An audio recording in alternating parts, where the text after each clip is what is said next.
Hello, everyone. Thank you for being here today and for those online as well. And it's a real pleasure to be here to introduce the speaker, Lee Kalema, who is a PhD candidate here at IPP. And her talk today will draw from 2 chapters of her doctoral thesis. On a more personal note, Nai has been one of the friendliest and most welcoming people I met since I joined IPP 4 years ago. I have had the privilege of following her work closely, and as you see today, she has produced a truly impressive and important research. So Nai's PhD investigates the global economy of digital transformation. She looks at how global digital and AI governance shapes public sector digital transformation and the development of digital government in the global south, with focus on Kenya and Uganda. Nai's academic background is equally remarkable. She holds a master's degree in international relations and a graduate certificate in social justice from Harvard University. I'm always jealous about this one because I think it must be very good, like social justice, as well as a Bachelor of Arts from George Washington University. She also completed graded coursework at Howard University and graduate coursework at Harvard Graduate School of Education. In addition, she's an active member of Tierra Common and the ESRC Digital Good Network. I'm saying all this because she's just brilliant and I want really to highlight. So here's how this talk will work today. We have some opening remarks from Professor Rainer Kattel, who is Nai's supervisor and also the Deputy Director of IPP. Then we will have Nai's presentation for 20 to 25 minutes. And after that, we're going to go to the discussion with 2 fantastic discussants, Professor Shoshana Zuboff online, Professor Damon Silvers here, and Professor Niels Tenhoever. So I will introduce them accordingly when the discussion gets, otherwise it's too much information, and I also want to emphasize what each of you have been doing. So for now, join me to welcome Nai and Rainer. Thank you.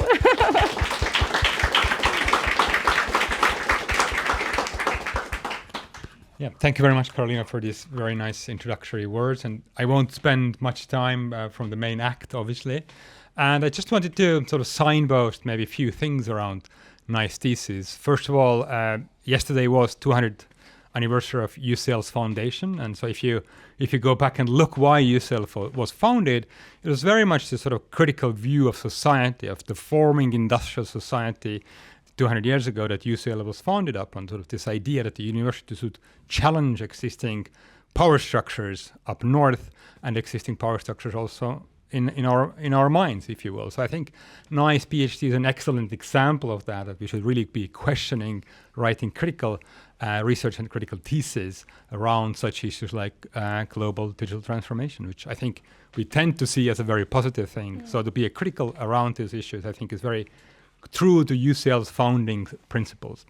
Secondly, of course, it is a UCL PhD, and of course UCL is not only known for its normatively positive research, but also sometimes veering off on the wrong side of the morality, if you will. And of course UCL also has a history in eugenics research in 1930s, and partially that research actually influenced also the official identity formation in East African countries. So I see sort of Nai's research also as a part of historical justice in going back to that region from UCL and being a UCL researcher and actually trying to understand how the sort of the long shadow of colonialism and imperialism has actually impacted also our current way we understand digital infrastructures. So I think that's very appropriate place to do this kind of research. But I think it's also Nai's research, and I'm sure she will talk about it, showcases how sometimes it's very difficult to do this kind of research because you have to go to places where these questions are not maybe only comfortable for everybody, but also people's funding might depend on how they answer this or how they not answer those questions. So how do you do research in this kind of places and spaces that are or sometimes danger for the people you're working with? So not because coming from a global north institution, you have to be very much aware of your own positionality. And I think Nai has done that really wonderfully navigated that space of responsibility and care and dignity. And the third thing I want to mention is that the main topic around digital public infrastructure and public administration, these are things that we very often take as neutral. Digital platforms, they're good. How can they not be?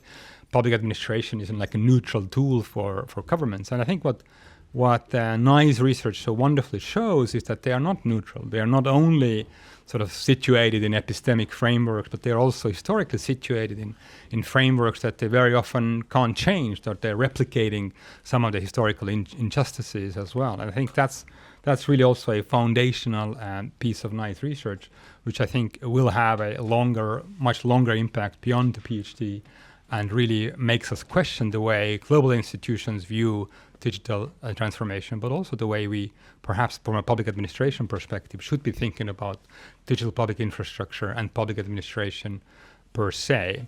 So I'm very proud of the work that NICE has been doing here at the Institute, and also being active in the community as a student, as an assistant, as a researcher. So that's been really wonderful, and I've been very privileged to work with her. And yeah, I hope we will. I know we will have a great discussion. Thanks for everybody who's joining online, and Taimon here in the room, and Carolina for sharing. Thank you very much. Thank you.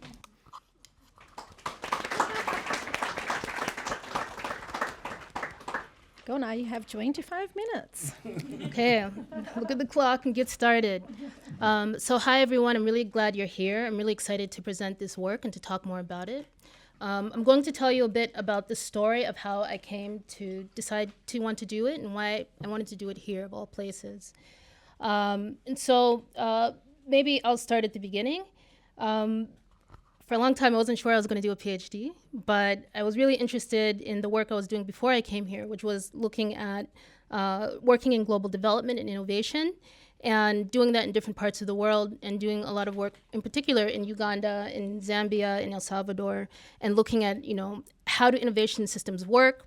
What are some of the challenges that are coming up around that, and how can we really improve these systems?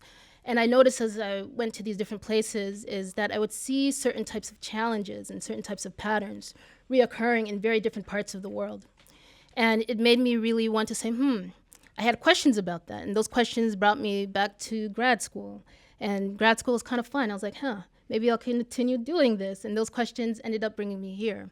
And part of those questions was thinking about, how does power shape what we saw happening in terms of the challenges in different parts of the world around innovation, in terms of how it was affecting people's lives, whether it was actually leading to the kind of changes that were promised around these types of programs, and then who are the actors really shaping that? And so particularly in the context of global development, the World Bank is a pretty big actor, and they play a pretty interesting role in shaping what is happening in many places. And I had a lot of questions about that, and I wanted to explore that in this work. And part of what I wanted to do is bring a critical eye to that. And so not only thinking about, what are the different types of promises that come along with technology and innovation in terms of what it can do in communities, but then what is its ability to actually deliver on that? And then what are some of the dynamics that can happen around that might lead us to question how that's being done? And so decolonizing, I wanted to understand what are the complex histories, political dynamics, and economic dynamics and relationships that are really shaping what we see happening, and how can we use this type of frame to look at maybe technology and digital transformation in a new way. And so particularly in my work, this is what I wanted to do because I had a lot of questions. And so originally I'm from Minnesota, and my dad is Ugandan. My mom is, she's African-American, descendant of slavery in the United States. And so we always had, really different, unique historical, perspectives and stuff going on. But in terms of how, what are the different histories that led to my parents from different parts of the world to end up in the US, in Minnesota, and having me? And why was colonialism a part of that story in terms of how it shaped their histories, and it shaped where they would end up, and how I would end up where I am?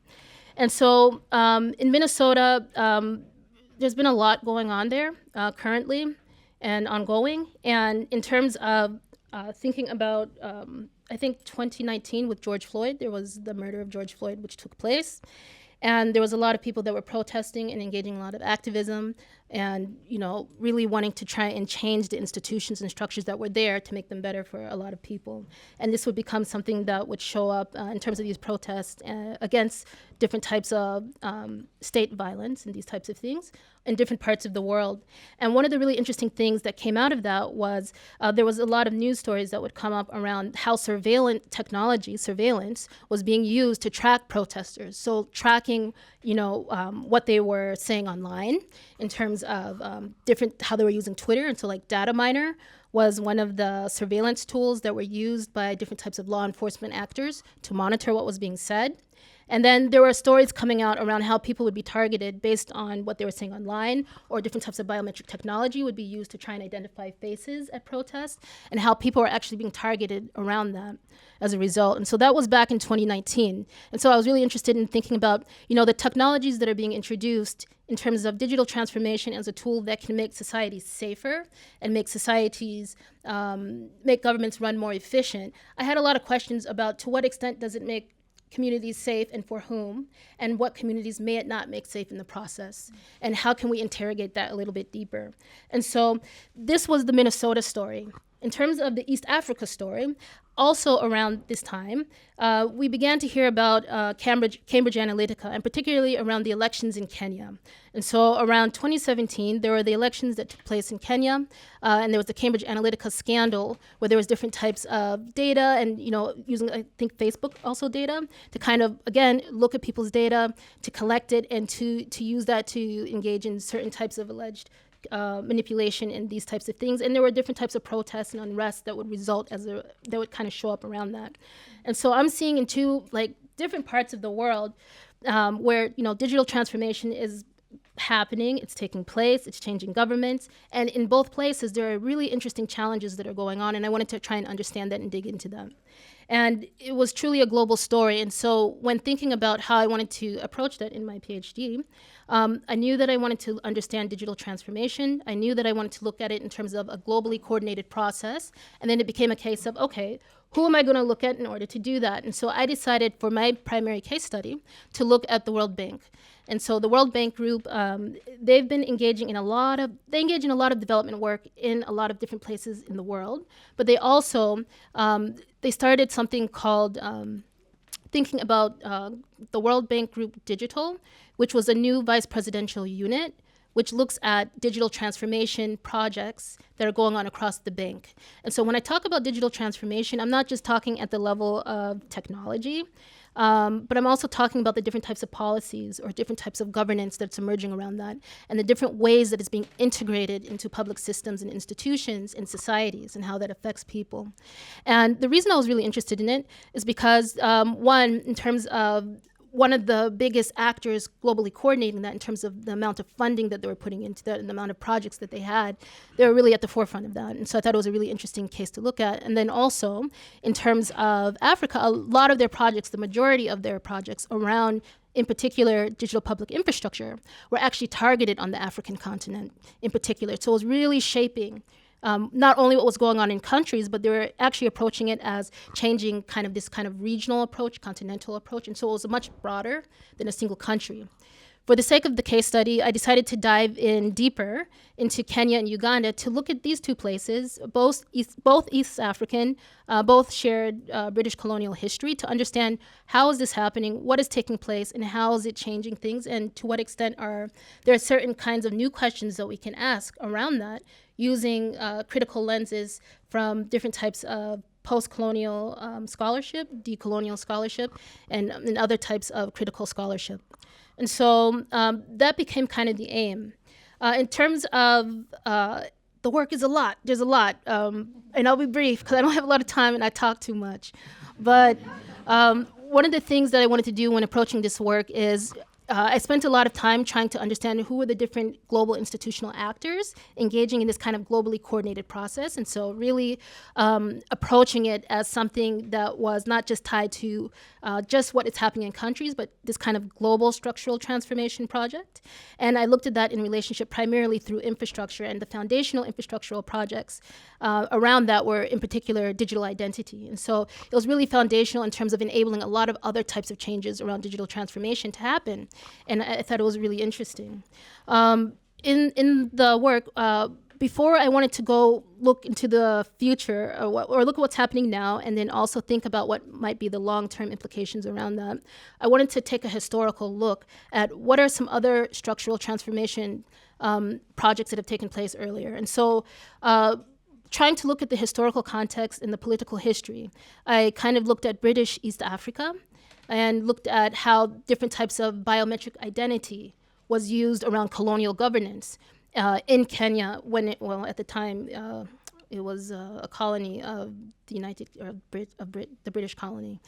But basically how, these instruments would become tools that would enable certain types of taxation to emerge, and how through the introduction of things like the hut tax, there was able to kind of force people who had their own ways of life, own systems, into wage labor, basically. And so you would see how that would kind of lead to different types of plantations, or how the biometric identity would figure into how they would circulate, labor across the population, and how they would introduce certain types of racialized categorizations as a new type of colonial governance tied to this kind of socio-technical transformation. And why I thought that was a really important story to look at is it told me a story about how, identification is never just identification. Identification has to do with legibility, how institutions recognize you, and what comes with that. And so in East Africa, you see that later on after, we have the plantations, we have the cotton plantations, particularly in Kenya. We have the cotton gin also going on in Uganda. We have the the colonial train system, which is created to extract a lot of things out of the country. And so when looking at what was happening, we have this story of this kind of biometrics tool, but then we also have different types of legibility on the state. And then we also have different types of extraction that's going on tied to the infrastructure itself.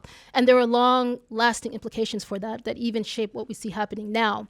And the reason I wanted to start there with that story is because I wanted to try and understand, if we look at what's happening around digital public infrastructure as a globally coordinated project that is really changing what's going on in these countries. And also, it's not just, a technical project, but it's a political one as well. And it's tied to also global political economic systems as well.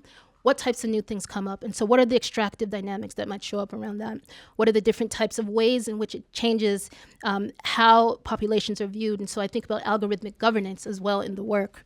And then also, how is that connected to global types of circulations? And so thinking about what are the different types of financialization, which is happening because there's different types of global financial instruments perhaps tied to these infrastructures and how they're using data and recognizing you. And so it was a really big story. And in the two chapters that I will talk about now as a framing, I thought the history helped me to re-engage with what's going on now in a new way, to ask new questions. And in the two papers I'll briefly introduce, one of them, Who Counts and Why?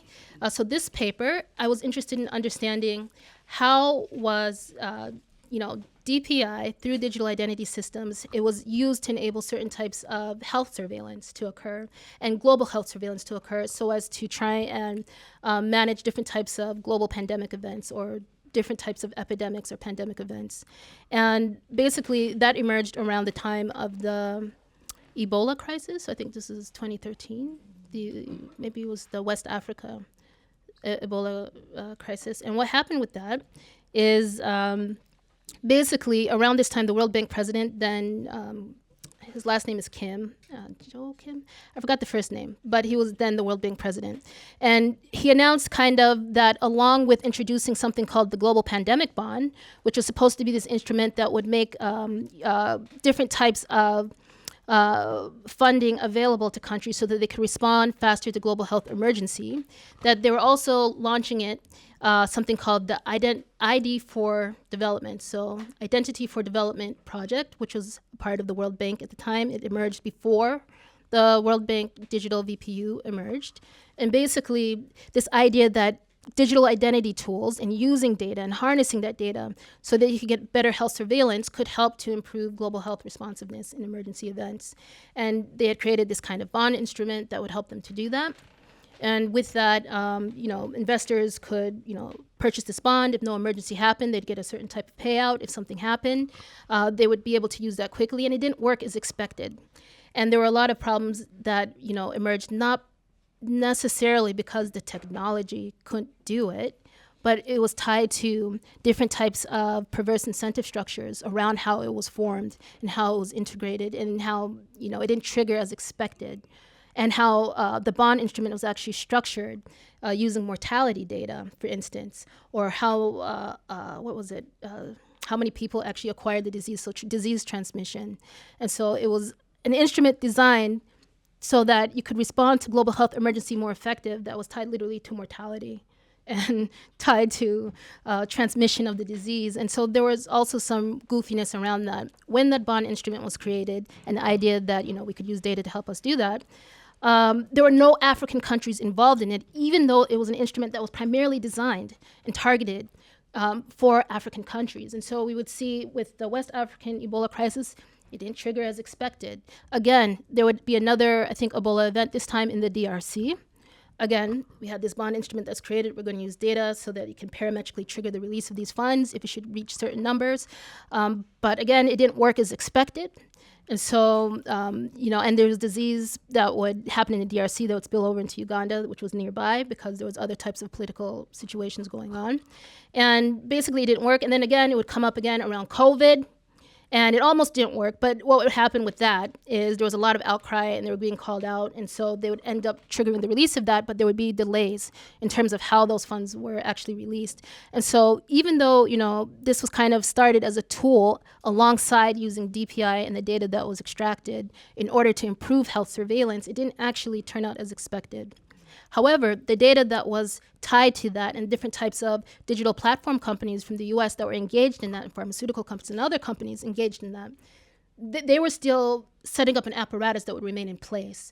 And so the way that I try to interrogate that in the work is I talk about this kind of anti-politics machine, which comes from Ferguson, which talks about how projects which are presented as very technocratic or very developmentalist and very much, not political, just technical, how even if, they're introduced in that way, they'd still have a lot of political effects and dynamics. And perhaps because we're not looking at them in that critical manner, a lot of that would get missed. And so this is kind of just one example of how, I wanted to understand, how do we look at issues of inequality that's emerging? How do we look at the extractive dynamics? So again, thinking about trains, the train lines that were introduced to improve efficiency, it did. It improved the efficiency of extraction out of the African continent. And we see the legacies of that today. And so I'm saying, okay, we have DPI, it's improving efficiency, it's being introduced into public institutions and into private contexts, and it's being tied to different types of global financial instruments and circulations and dynamics that's fueling extractive processes. And I'm seeing in this, wow, this seems like this kind of colonial dynamic coming again, where there's a lot of resources in terms of data and information that's being pulled out. And there's a lot of technology which is being imported in, and different types of technology products that are created from the data that's being pulled in, and different types of governance that is emerging because, again, just like things can be pulled out, DPIs can be used to enact and to extend certain types of algorithmic governance or governmentality through these systems that come into contact with people's lives because it's attached to people's identity. It shapes how they engage with the world and how they're seen. And so really, I wanted to understand this process and I wanted to interrogate that. That's one case. And in terms of the global algorithmic governance, I wanted to again look at, okay, DPI was the foundation. This global financial instrument, I talk about that in relationship to the DPI. With the global bond case. And then the last case I'll talk about now is I look at that in terms of, okay, what types of governmentality, so how is different types of power from actors, whether it's global institutional actors from the bank in terms of introducing, like, for instance, results-based financing, where you have to kind of, now they might use certain types of data to see if certain metrics are being met, and they might automate certain types of targets. How is this being introduced into these systems and changing what's going on? And to what extent are there some issues around that? And so I wanted to understand that at the institutional level, but I also wanted to look at that in terms of, because DPIs are tied to identity, which is tied to our lives, so our social media habits, our digital footprints, these are all things that feed into these tools. How is that affecting what we see happening? And so that's a story that I try to tell in terms of how that's connected to digital platforms and I'm sorry, I'll be fast. Oh, thank God. Okay. Sorry. What's going on in Kenya? Kenya is primarily what I look at because they had M-Pesa and they're introducing different types of digital financial inclusion programs, and it's a really big part. And one of the things that I kind of look at in that case is, again, how is data a part of this? How is it creating, new types of digital financial inclusion instruments? To what extent are people included, and how are they included? And what are the different challenges around that? And so challenges of, rising inequality, rising indebtedness, and different types of ways in which money that might have been actually funneled to public health systems was actually being reallocated to digital platform companies to try and improve health systems, and was it really having that effect? And so I interrogate that in that case, looking at not only what the DPIs, how they're being integrated and, who's involved, but then actually what do they do and what are the dynamics that are happening. And so with that one, I argue that basically we can look at what is happening around that in terms of looking at the World Bank's role in globally coordinating a lot of different entities and people to engage in a particular type of global digital transformation approach. And my work wants to say that global digital transformation, I think that it's helpful to look at it as its own distinct area in terms of what we see happening, because there's a lot of different layers to it. And even though digital transformation might be something that's happening across the board, I was really interested in how are they trying to pursue it through a coordinated approach. And I wanted to understand that, again, there's different ways to do it, but how is it tied to certain types of, ideology? So I look at, I don't want to go into that, it's too complex. Let me just say this, it's tied to certain types of neoliberal dynamics, and how that is something that, we know this with the World Bank, it's been there for quite a while. But how is this, again, being replicated now through the means of digital transformation? And basically, the hope for this work is this. There's a lot of problems identified. There's a lot of opportunities to do better. And in terms of some of the extracted dynamics and the way in which there's certain types of power that's being extended through these systems as well, that is, sometimes problematic, this approach is not inevitable. We can change it. And I think critical, different types of critical lenses can help us to do that well. And so I think this is kind of a brief overview of the work in terms of what did I actually do. I talked to a lot of global policy experts, researchers, technologists, big tech people, health AI people, and people in the government. Okay, no names, but people from high levels of government in both Kenya and Uganda, for example, to kind of understand, how are they working together. And of the people that I talked to, I probably interviewed about 54 people and talked for hours, love to talk, and actually heard a lot of interesting insights and feedback from them about where their concerns were, what were some of the things they saw happening, and what were some of the dynamics that they really questioned.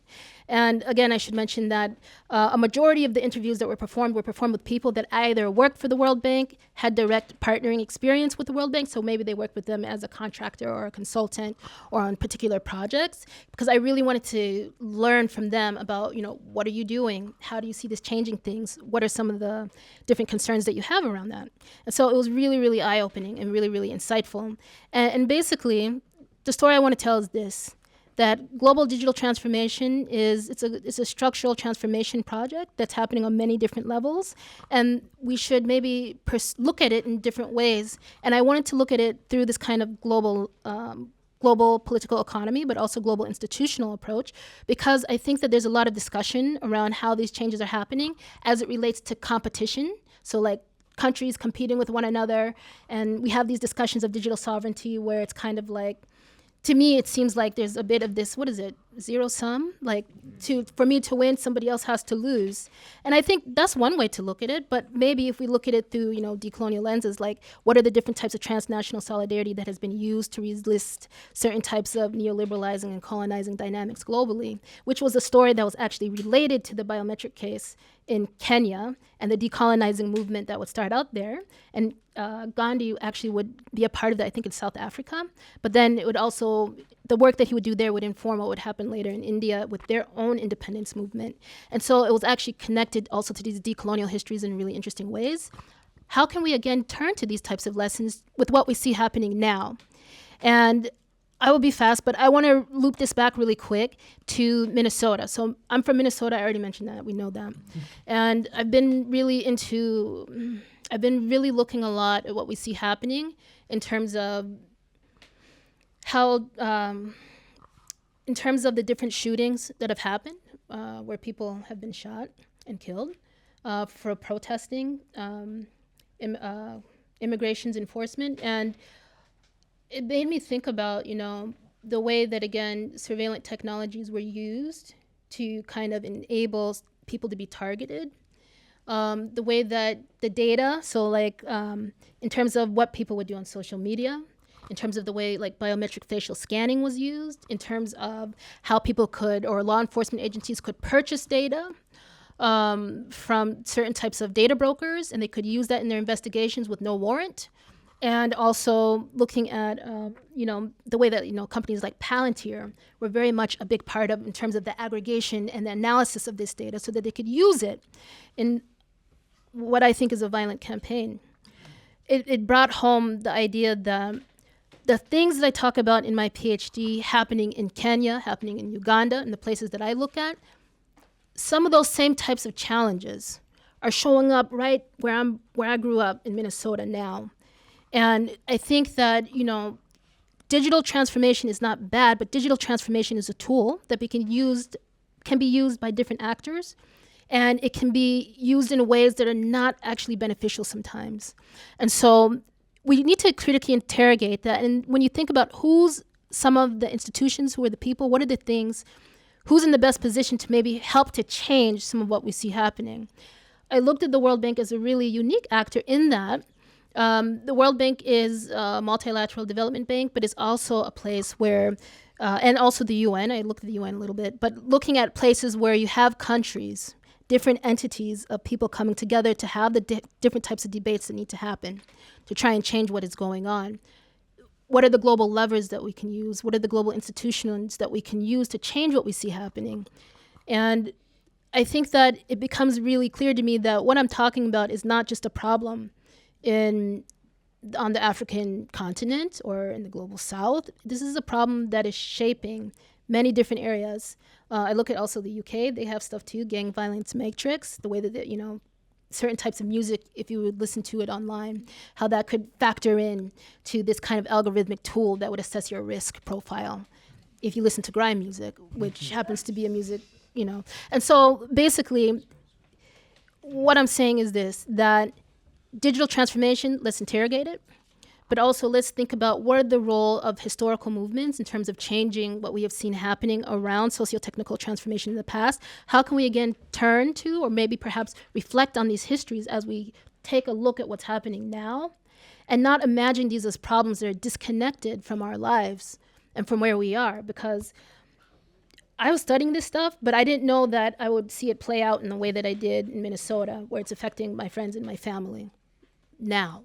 And so this is why I'm really happy to share this work now with all of you, and happy for you to read some of it if you want, or talk about it, and really, really engage with how we can rethink or reimagine global digital transformation as something that doesn't have to be extractive. It doesn't necessarily have to be fueling inequality. It doesn't have to be something that comes, that leads to certain types of avoidable suffering. These are things that can be changed. These are things that are attached to interests. And these are things that we can begin to deal with where we think about it and pursue it in a critical manner. And so this is kind of a brief overview of my work and what I tried to do with it. And I really thank you for your time. Yeah. Thank you, Nai.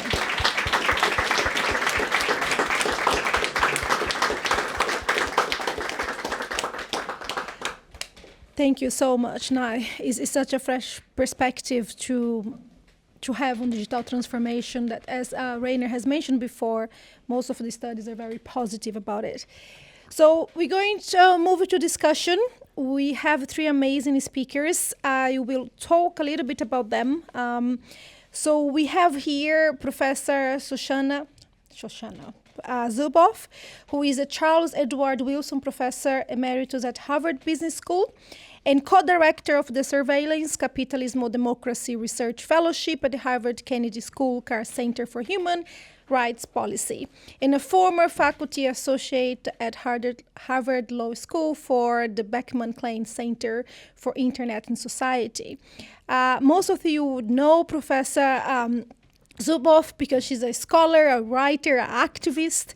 She's also the author of the much acclaimed book called The Age of Surveillance Capitalism, The Fight for a Human Future at the New Frontier of Power from 2019 is a must read. You have to read it. And this book actually has been hailed as the tech industry's silent spring in the 21st century's wealth of nations, and that's capital. So yeah, no pressure for someone to write something. So after Professor Shoshana, we're gonna go to Professor Niels ten Over, sorry for that, who is assistant professor in the Department of European Studies and co-principal investigator of the Critical Infrastructure Lab at University of Amsterdam.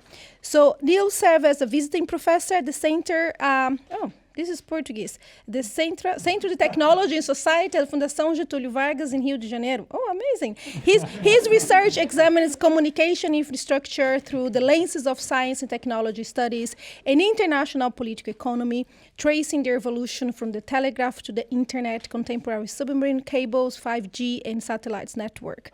We could go on, but you can see he's also amazing. And then we have here with us my partner in crime, Professor Damon Silvers. He's a visiting professor of practice here at IPP. He's the Professor Damon is the formerly policy director and special counsel of the American Federation of Labor and Congress of Industrial Organizations, AFL-CIO. Oh, great. Where he oversaw the public policy work of the U.S. trade union movement and helped found the labor movement's capital stewardship program. He is now a senior advisor to the same organization, the U.S. Trade Union Confederation, and the American Federation of Teachers. Damon is also teaching here with me the module Rethinking Capitalism, and he's also has served to a number of positions related to economic and financial market policy in the U.S., including leading the Biden-Harris, that's a hardcore, transition team's work on the U.S. Securities and Exchange Commission. So I'm going to stop here because I can keep going about these three a lot. So should go online and hear from Professor Shoshana Zuboff. Each of you have 10 minutes. We are okay for time. So thank you very much for being here. Nye, it's such a pleasure to see you. This is brilliant work. And it's, in my view, so necessary for all of us. And in addition to that, the timing of this work is very important. I think this is the moment when this kind of work needs to be discussed by all of us around the world. So let me say why I think that. In my way of constructing the narrative of the 21st century, of this century of digital transformation, which is the polite way of saying it, digital colonization, which is the less polite way, we began, and I say we, I'm referring to all of the countries of the earth, but specifically the democratic nations, and within that, led by the United States, because the Silicon Valley is in the United States, and this is where some of the key norms and rules of engagement were decided unilaterally in the White House. And that takes us back to 1997, where the Clinton and Gore white paper on e-commerce tried to set out an entire policy framework for the century that would be the century of digitalization. Everything that you're talking about, but beginning in Silicon Valley, beginning with the private corporations rather than the multilateral and international institutions. And there was a very specific language that Clinton and Gore relied on. And President Clinton stood in the lobby of the White House to a hall full of the great and good of Silicon Valley, et cetera. And here's what he said. He said, the internet is a Wild West, and we're going to keep it that way. The private sector should lead. Government must not get in the way. Democracy is too slow. We don't understand what's going on, and we can't move fast enough. So we got to turn this over to the private sector. The private sector must lead. And then there was a series of statements that identified the most critical policy areas, beginning with privacy and down from there, and enumerating each one of these critical policy areas as the areas in which the companies knew what to do. They must self-regulate. If there are any laws on the books that get in the way, we're going to remove those laws from the books. And we're not going to make any new laws. So I'd like to say that I'm exaggerating or over-dramatizing, but sadly I'm not. And it's a little bit fun if it weren't so tragic. If you go to any of these kind of similar documents today, right up to the Trump administration's AI action plan, and also Trump's AI executive order back in Trump round one, the same language that I've cited to you is repeated almost verbatim in every one of these documents. So in the United States, we went from Clinton and eventually we had Mr. Bush, we had Mr. Obama, and every single one of the presidents who followed Clinton have followed in this same ideological path. So the result of that, the way I understand it, is this left a void right at the beginning of the digital century, a void where democracy should have been, where the nations of the world, and especially our democratic societies, which were positioned to be able to engage with this, whether it came through the UN or another international institution, the nations of the world needed to be convened. They needed to be self-convening at this moment of fundamental structural transformation that was happening to us, but not by us. And there needed to be the deep kinds of investigation and discussions that would allow us to formulate the question, what does it mean to have a digital and a democratic 21st century? Those discussions were never held. Those insights were never developed. Those concepts were never formed. And the institutions and political economics that would emerge from those kinds of principles and rules and norms and laws, those never developed. What we were left with was the void. And the void, I have to apologize for my voice. I'm recovering from a bad throat. So forgive me for that. And the void is what we've all been left to grow up in. and live our lives. And in Europe, of course, we've seen great strides made, beginning with GDPR and the extraordinary work that's happened in Europe. So we've had, of course, Europe really taking the lead around the world and providing some, I don't want to begin with the word structures, I want to begin with the word values, moral frameworks, democratic principles, and the not only laws, but also the norms and values that accompany this. And so over time, we've seen in Europe an alternative worldview develop, and there have been critical developments. I think of Brazil. One thinks of Taiwan, to a certain extent.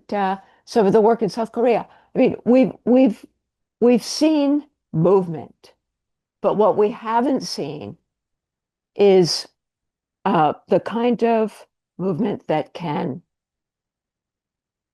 establish international democratic laws and norms for all of us.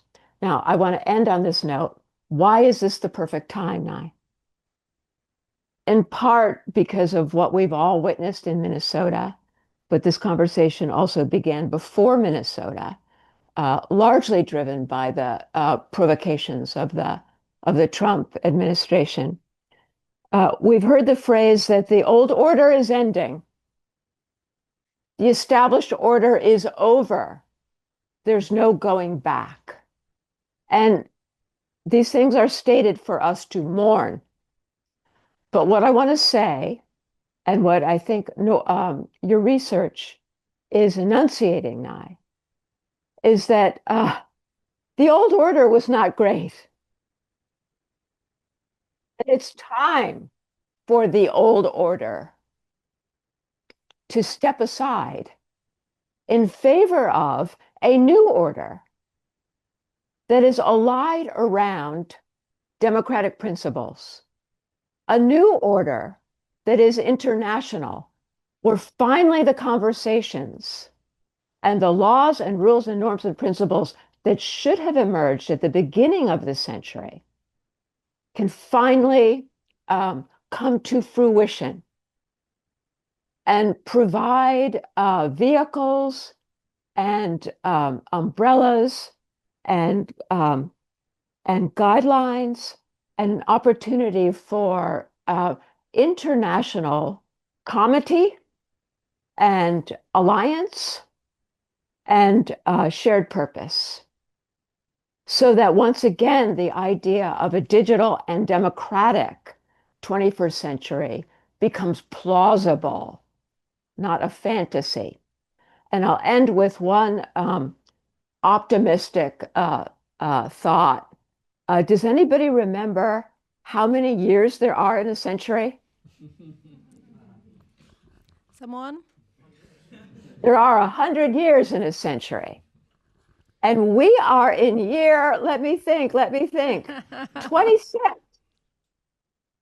We're only at the beginning. I said, nothing here is inevitable. And she knows how much I agree with that. Nothing here is inevitable. We're here by accident because we didn't understand what was coming, and we can change that. Thank you. Thank you very much.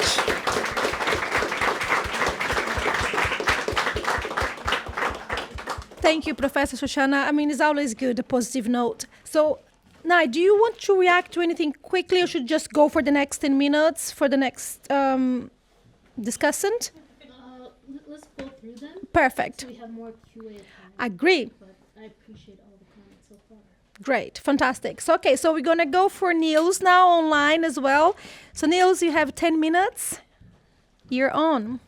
Excellent. It has been an honor and a pleasure to follow this nice research journey, and was very excited to read the fruit of her work and learn so much from it. Nye's thesis offers an exceptionally rich analysis with often dazzling detail of global digital transformation of health as a political economic process rather than an apolitical economic process, a digitization project. What stands out immediately is the careful analysis that provides a stratification across multiple scales. And I drew it, I have it here. So from citizens and devices through algorithms and infrastructure bound by datafication and dataism to governments, multi-stakeholder organizations, multilateral fora and bilateral agreements with financialization as their underpinning logic. Such a multi-scalar framework is rare in the literature, but especially if one also notes its rootedness in very concrete cases.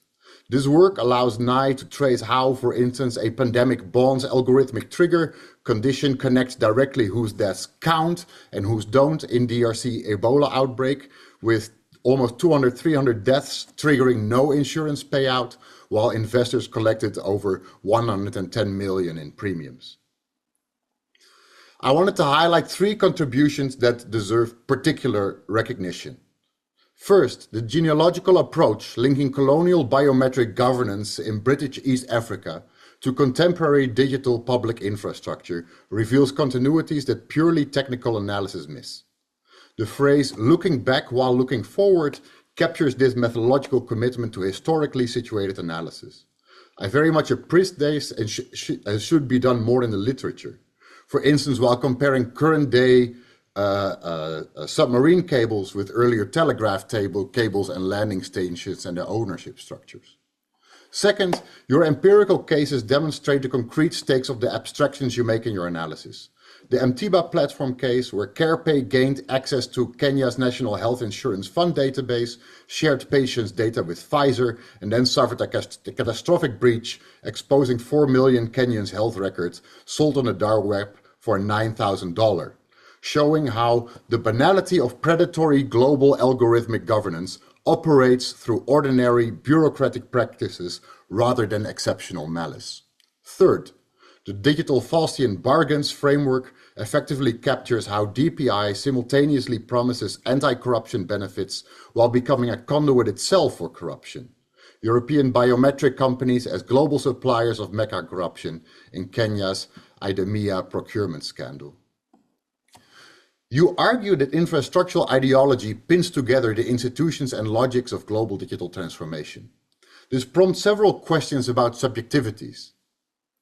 Your framework shows DPI creating data classes, economically, culturally, and politically subordinated populations subjected to algorithmic means testing that produces absurd outcomes. Like the 18-year-old student mother denied emergency C-section coverage because the system assumed all mothers pay independently based on phone metadata and social media analysis. What political subjectivities emerge from living under such algorithmic governance? Are we witnessing the formation of a data subject as a distinct political category with shared interest across the global south and potentially the global north as the imperial boomerang brings these surveillance technologies around? To what extent are we already seeing technologies that have been experimented with in the global peripheries come now to hunt the center, also earlier described by Graham as new military urbanism? And could the interest in digital sovereignty movement perhaps be a response to this?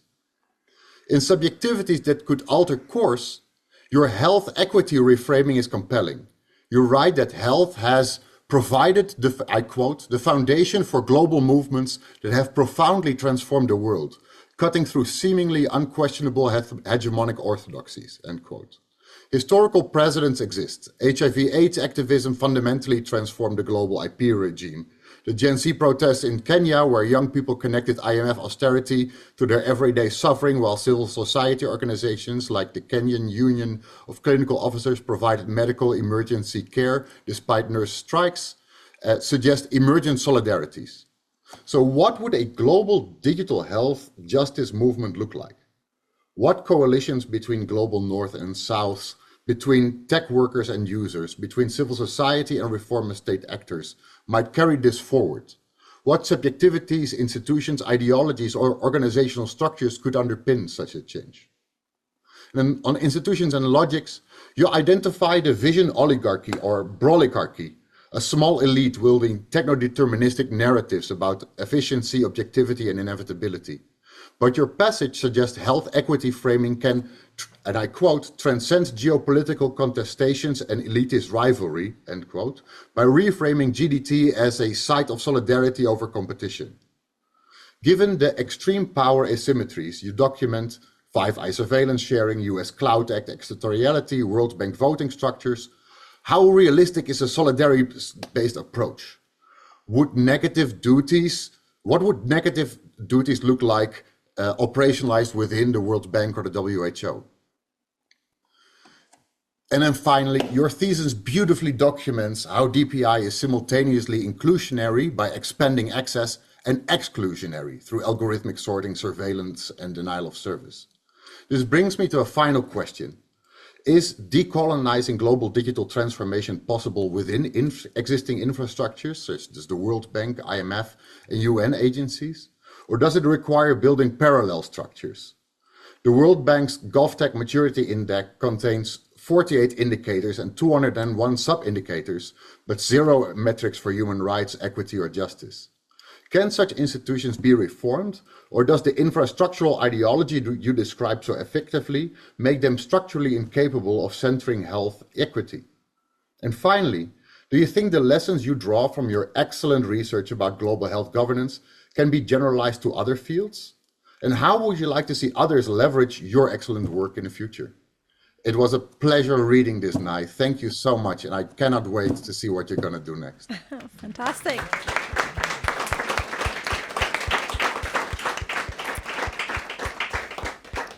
Thank you, Professor Niels. What an amazing intervention. Yeah, well, let's go. Damon, you have 10 minutes. Okay, thank you, Carolina. And let me echo what Niels said, that's such a pleasure to be here with you, Nai, and to be able to comment on the really sort of extraordinary work that you have produced. I'm also grateful to Niels for the rapid fire and the rapid fire and yet comprehensive and detailed sort of delving into that work, because I was sort of thinking now how am I going to possibly speak to all the complexity of this, and Niels has sort of laid it out very nicely. And of course, my teacher from long ago, Shoshana Zuboff, very nicely, I think, put the frame around the context of why Nai's work is so important. What I want to try to do in the 10 minutes allotted to me is to sort of connect what you've heard to the title of this talk, and talk about the way in which why it is that Nai's PhD and Nai's work on the digital transformation in East Africa is so integrally and centrally a work of decolonization. So I want to just begin by saying for a moment, what do we mean by decolonization? And I think we need to understand that process as really being about a couple of different things, and one of them is almost counterintuitive. I think first that we need to understand projects of decolonization as a kind of recentering, of challenging what is, and Niels was talking about center and periphery, what is indeed the center and what is the periphery when we talk about global political economy or global history. And I think when we really engage in the project of decolonization, as Nai has done, we discover that the periphery is the center. That the world in which we live in the so-called center, is in fact profoundly and deeply shaped by events in the so-called periphery. Right. Now, secondly, I think this is about challenging the intellectual habits that both sprung from and underpinned the colonial or the imperial project. Right? And asking ourselves, do we really understand what's going on in the world as long as we are confined by those particular chains? Right? And so in that context, what does Nai's work do? Well, first it reminds us that we do not live in a world that is de novo. It reminds us that the state in the countries she looked at, in Uganda and Kenya, The state is the result of the colonial project. And what the state knows how to do, right, what its DNA is about, right, is the project of extraction. And so that history then informs what the state is capable of doing in the digital landscape. And it turns out to be very nicely connected with what Shoshana Zuboff has taught us about the way in which the digital world, that deregulation and anti-regulation that she described, that begins with the Clinton administration in the United States, the digital world is into data mining. It's into data mining in the way that British and French and Portuguese colonialists were into mineral mining. And so the state that Nye is investigating, Nye shows us, is built to extract. All right. The second thing is to understand how multilateral institutions fit into this picture, and this is Nye's, I think, second major sort of lesson for us, is the degree to which her interviews and then her examination of the case studies that Niels talked about, the degree to which they document the subordination of these multilateral institutions that are supposed to be the expression of the global public interest, to being essentially instruments of that extractive process in the context of healthcare data, right? And that then challenges us to ask a third thing. There's then a third challenge built into that, and Niels talked about it when he talked about the bonds, which is to see that technocratic processes and technocratic essentially financial engineering, Nye's work shows how those things become extractive, right? That they appear to be sort of neat technocratic tricks, but actually, because of the power structures underneath, they become extractive. And then finally, what Nye's work points to directionally is that this activity is not, from the perspective of the global picture that Shoshana talked about, these dynamics and this activity in East Africa is not peripheral, right? 3? Yeah, good. This activity is not peripheral. It's a recapitulation of and a kind of microcosm of what the global digital landscape is that Shoshana was talking about. And secondly, and in my view, more importantly, these countries, and in Nye's work, and the infrastructure that Nye documents the construction of, is at the center of the next stage, the AI stage, of the digitalization of the global political economy. Right? Where is the process of creating workable large language models actually happening? To a very substantial degree in the countries whose digital public infrastructure Nye documents the creation of, the motivations of, and the power of. And so the thing that I would want to leave you with here about Nye's work is that you really have to think very carefully about the line, who counts and why, right? That's the core kind of epigram of what Nye has done.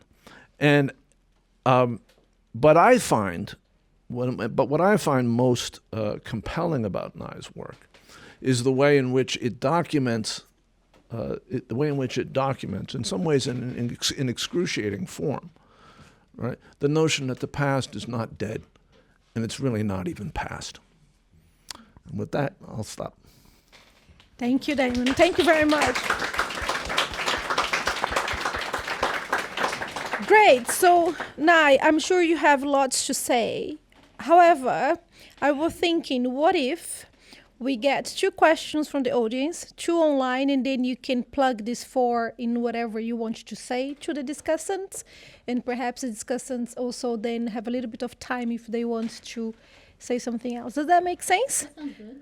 Perfect. So let's go to, wow, okay. So that is so hard. I'm gonna go on that side and I can see, should we go, yes. Ooh. Thanks so much for this great work. My name is Wala Mohammed. I'm from Sudan. I'm studying Management Information System at LSE.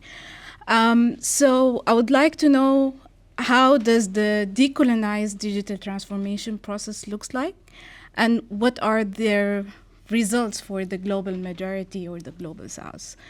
And particularly here, I can refer to Sudan being like sanctioned for 3 decades, economically sanctions, and that also resulted in us being digitally excluded even after the sanctions were lifted. So I would like to understand how this process looks like for the global majority particularly.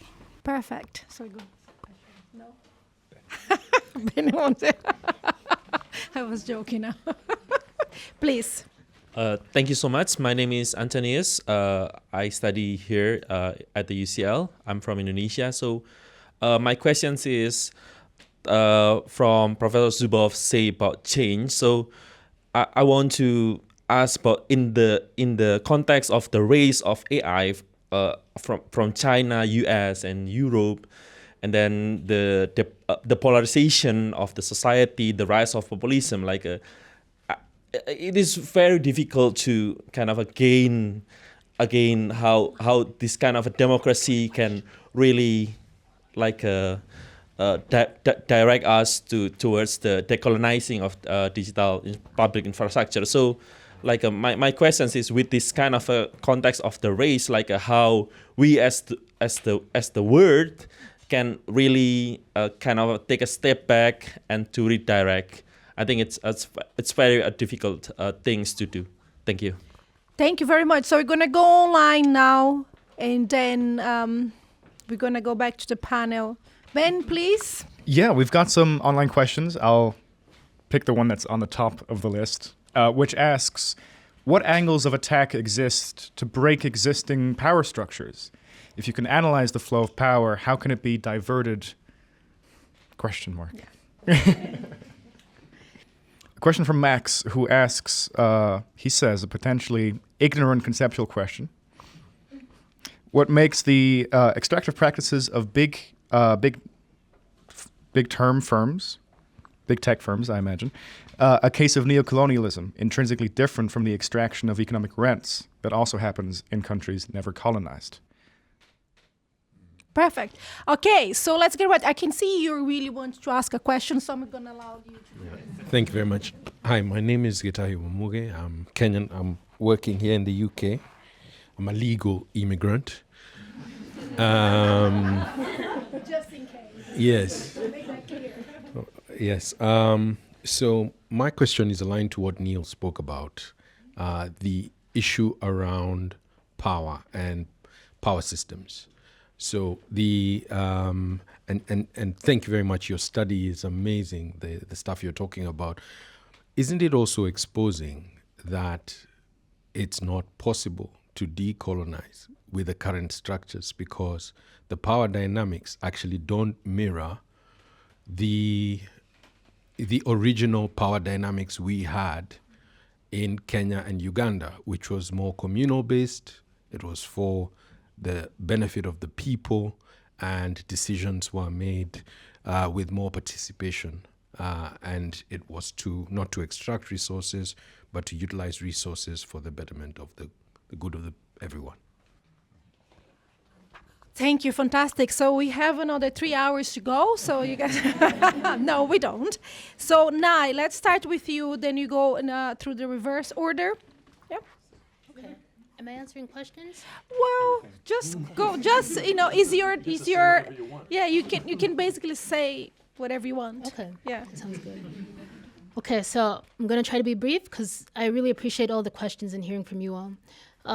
One, I just also want to make sure I thank each of the discussants for their amazing remarks. These are people, everyone up here, have been a part of my journey, which makes it really special to have them here tonight. And so I got to do a fellowship with Shoshana, where we talked about surveillance, capitalism, and democracy, which was really cool. And then also with Niels, I got to do a fellowship with the Critical Infrastructure Lab and really kind of dive into this work and dig deeper and try to understand kind of the infrastructural role and having a reading group and talking about it. And also Damon has been a big part of my journey in terms of really taking this historical eye and digging deeper, and even his work around thinking about market fundamentalism and neoliberalism as the policy project. And then, of course, Reiner, the first person I met, who's been with me throughout this whole entire journey and has seen it from beginning to end, who helped me think about kind of the institutions and, you know, what are the different types of capabilities and dynamics happening around that, and kind of diving deeper into kind of the political theory to inform it as well. And then also, Carolina, your amazing book, Decolonising Economics, which is phenomenal. I read it twice, like the same year. And it really helped me to kind of think through some of the critical lenses in the work when I'm trying to propose what should encompass decolonizing global digital transformation. What should that mean? And so I just wanted to take a moment to thank each of them. And now to the questions. And so I think that in terms of one of the questions that came up was thinking about, I think, and this also echoed this gentleman here's question as well, in terms of thinking about, is it possible, what does decolonizing global digital transformation mean when thinking about the World Bank? Is it possible within these institutions and these structures or not? And when I think of decolonizing, I think a few things. One, I think of it as it's a project that can encompass many different elements. It can, you know, you have this epistemic project, you have this political project, political economic project, you have different types of cultural projects, different types of, you know, recognition of self, and different dynamics, just different ways of looking at it. And I'm not saying that, I'm not sure we're going to decolonize the World Bank. However, just because I'm not sure that that's where it's going to happen, in fact, I would, if I could, I would put money on it that's very likely not to. But I think that there are ways in which the World Bank, because of where it is positioned around what is happening with digital transformation in terms of how it brings different types of entities together and it disperses funds.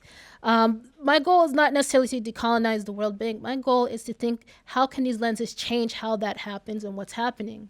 And part of what inspired me to think about that is because I was really inspired by kind of the way that global health movements were able to change things that seemed intractable at some of these global institutions and within these kind of global regimes, how they were able to bring together movements, people, and voices to change that even when it seemed impossible because they demanded it. And so I think that what I'm counting on personally is that I think movements can help to change the incentive structures in terms of, you know, thinking about what becomes institutionally possible, where there is more pressure from the outside to help create that.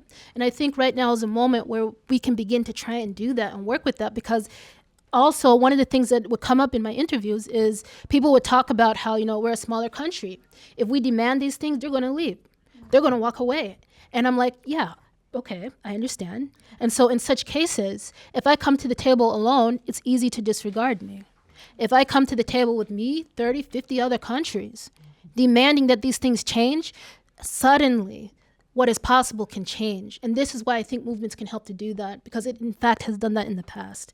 And so again, I'm not saying that decolonizing is what the World Bank's going to do, but I'm saying that we can still demand it. We can still make tangible changes in these places. And because of where it sits within this, the changes that we make there have an ability to ripple out. This is in addition to stuff that will happen outside of that and outside of these places. And so that's kind of how I think about it. But I think it's movements. And so like in Minnesota, after the Black Lives Matter movement, they burnt down a police station. People were rioting, protesting, things were getting shut down. And things that they said that were impossible, it could never be changed, all of a sudden they were able to change it because the conditions became such that people were not willing to tolerate living as they were before under such injustice. And so I think that, again, the more that we can begin to connect some of the inequalities, different types of harms that we see happening and how it's affecting societies and elections, the more that we're going to be in a position to put these stories together and try to change them. To your question, so you talk about the competition element. how can we explore decolonizing in the, we have the global AI race, we all have to get this technology, and who wins with the global AI race? Technology companies, because we get to buy. Also, I think that one of the things that was really interesting to me is that while it is, I think that in terms of, competition, if the US doesn't do it, then what about China? And, on. Meanwhile, we see what the US is doing. So I'm just saying. But I think that this kind of race, what can happen is that as long as, it's viewed as a race and we're all in competition, it forecloses the kind of solidarities that I think we really need in order to affect the types of changes that I think can happen within the global level. And that's not going to necessarily, if I believe that, I'm in competition, we're in a race, I need to win, I think it forecloses that opportunity to happen. I think that it's helpful to have these kinds of critiques and lenses to explore what is happening. And I think there's a lot of literature that does that. My idea was that, okay, we have that, but also if we look at it through the lens of health, perhaps it can open up new avenues for connection that are really hard to try and pursue in the competition framing. And so I think this is kind of what informed why I thought health was a really, really great way to do it, because we all live, we all die, and I think it's something that a lot of us care about all over the world. And so this is why I was like, okay, maybe if the global health movements use this successfully, can we use this here in new ways? And I think that the work of decolonizing is something that I think we'll have a lot more success with as a transnational movement. And I think that because history has shown us that. And so that's kind of why I kind of think about that. And so, you can look at the competition, but I think as long as we do that, I think that, we can see different types of races to the bottom taking effect. So I will stop there for now because I could keep going on.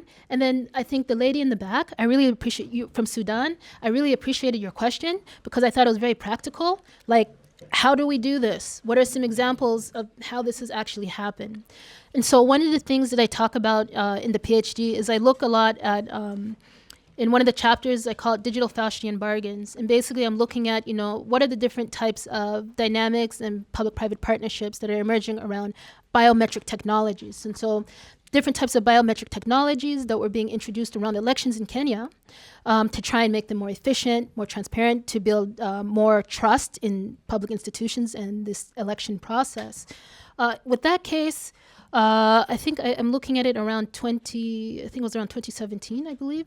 And what happens is they're working with a French company. IDEMIA is one of the biggest biometric identity companies. This is a French defense company, and a significant portion of which is owned by the French state. And what ends up happening is there's a lot of irregularities that happen around that election. And around that time, there's something called the Cambridge Analytica scandal. So we heard about that in the context of the US and as well as the UK around Brexit. However, the problems that they were talking about here, there were already these types of problems that had shown up around the Kenyan election. So this had already been kind of the context. And so what would happen is, there were questions around different types of election results. There would be this big court case. And this court case would go up, the court system. And then, the Kenyan High Court, they were basically trying to get the voting, some sort of metadata from the biometric voting machines that were used so that they could look at that and they could try to make sure they could do an audit to see if the elections were performed correctly. Because there were also different types of irregularities that happened around the election. So one of the people working with that election ended up murdered a few days before the election, for example. And there were certain types of allegations around there being irregularities around some of the instruments. And so they wanted to check it. Basically, IDEMIA, this company, they said, no, we're not going to do it. And the reason they said no, and they ignored the order of the High Court in Kenya, was because they said that, we're afraid you're not going to pay us the rest of our contract if we give you this data, and so we're not going to give it to you. And basically, things had to move on, and they didn't actually get access to that to audit it. And this company just got to ignore, this kind of order from the court. Later on, there would be a case that would be brought against that same company, IDEMIA, in the French courts. And it was actually kind of grouped different types of Kenyan NGOs. Also, I think there was some UK actors like Privacy International involved and Foxglove, for example, who were involved in trying to, bring this case before the court on the grounds of human rights violations within their supply chains. And basically what would happen with that case is they would end up settling the case, the IDEMIA company, for the case that was brought. But as a part of that settlement, they had to introduce human rights guidelines, and they had to introduce certain types of checks and audits throughout their supply chain. And so basically, I think this is a success story because through strategic litigation and, through, Kenyan NGOs and Kenyan people coming together, and then, you had some from the UK, and there were some other places, I think also maybe Uganda had another NGO involved, maybe. But basically, these different actors coming together and bringing this case, it led to something that would lead to a global reform. Okay, because when they had to introduce these human rights things in their supply chains, because they had human rights obligations that extended to them. So if their technology was used in ways where they should have known that it was contributing to human rights abuses, if they failed to act in terms of doing their duties and these types of things, they would be in trouble. They would be held liable in the French courts. And the reason why that was important is because where, in this Kenyan court example, it didn't work out like we wanted to, and this other company in this other country just ignored them. In the other case, they were able to change one of the biggest identity systems in the world that's used everywhere, US, UK, everywhere. And also, I think they're engaging around the work with the European digital ID wallet, for example. And so this led to something that would help to make the global digital transformation ecosystem safer, because now you had these human rights duties and obligations introduced into that as a part of that settlement. And so I thought it was a really cool example of how, the work of different types of grassroots movements and NGOs in Kenya was able to work together to get this human rights case in this court to actually change this global structural environment practically and tangibly to make it safer for everybody. And I think that the reason why I like to tell that story, and I think it fits within the scope of how do you do the decolonizing element, is because I think that, one, it tells us a different story about how different countries, yes, even if they're smaller, yes, even if they don't have as much money, can still play a big role in making this whole digital transformation ecosystem safer for everybody. And actually having, African people and entities at the forefront of that. And Kenya is very special because a lot of, different types of digital financial innovations that we have here now would start there first, with like M-Pesa, for example. And so these were places where there would be a lot of digital innovation and digital experimentation around governance happening that we would later see in other places, like the imperial boomerang that I think Neil's talked to before. And so I'm going to stop talking, but I think this is just one example. Movements matter. Coming together matters. Yeah. Great. So we are running out of time. I will give perhaps 10 seconds for each discussant. 20, 25. And thank you, Ben, for being addressing the questions online. We have over 33 questions online, but Ben has addressed all of them. So it's fine. Ben, fine. Ben, if you can, save the questions. I would love to check them out. So let's try. Can we go online a little bit for each of the discussants before we close? Yeah. Okay, great. So Damien, go. All right. So real fast. Person asked, is there a difference between extractive practices in the developing world and in the developed world around tech? And the answer is not so much. And in particular, just think about the UK, which has an enormous amount of AI-related human capital, and yet it doesn't actually seem to be making this country prosper. All right? It's making somebody else rich. And this is, by the way, this is just recapitulating what Hannah Arendt said in On Totalitarianism about where the practices of the Nazis and the Soviets were developed in European colonies. Secondly, the question of what can you do. Nai's work really raises the challenge that something profound has to be done with decolonialized states. To address the point the gentleman made, that those states have to be rethought to serve their populations, not to serve the extractive purposes of foreign companies or multilateral institutions. And finally, I would just note that I'm not sure that we can rely upon the benevolence of the larger world to address these policies. But I think it is possible that that the order that Nye documents is increasingly dysfunctional, not just from the perspective of the societies that Nye looked at, but from a global perspective. That the degree of inequality and the power imbalances are producing dysfunction that is now affecting everybody, and that you in fact cannot hide from that dysfunction even in Silicon Valley. And I'll stop there. Fantastic. Niels? Yeah, I'm just even more sorry that I can't be with you because I had knee surgery. So, but I'm really sorry, but because I'm really happy and thankful that we share this community in which we can learn and discuss together. And it was an honor and a pleasure to be part of that. Thanks so much for bringing us together now. Thank you. Professor Shoshana, you have the last saying. Well, let me try to be worthy of it. I think we've established that the extraction paradigm is the dominant global paradigm. And that gives us an opportunity to unpack not only the extraction itself, but the extractors and those who are extracted from.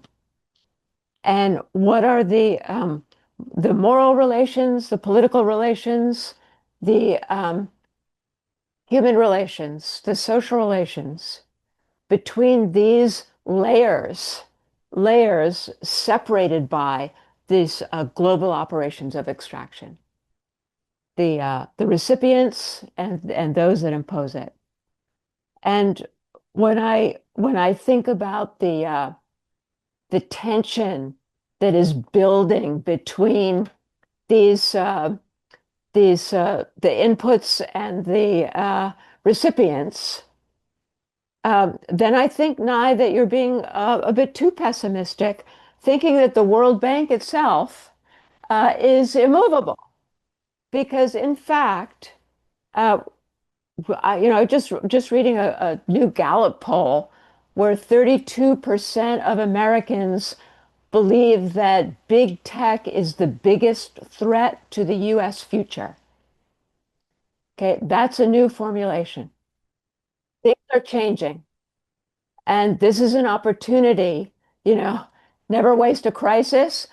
And this is a time for those of us who are on the losing end of extraction in every region of the world to come together with new alliances, new ideas, fresh hope, and be working together in patterns and modalities that we invent for the sake of a different future. And therefore, as in every dialectic, extraction itself gives birth to its opposite. And that's what I'm looking for. Great. Thank you very much. Thank you all. I don't have much to say apart from we can question if university is a place that can be decolonized also, but we can do fantastic work and critical work. So, by the way, if you want to do a PhD at IPP, don't forget your leaflet. So thank you everyone for coming. Thank you, Nye. And thank you, the discussants. That was amazing. Thank you very much. Thank you, Ben. Thank you all. Sorry for being late.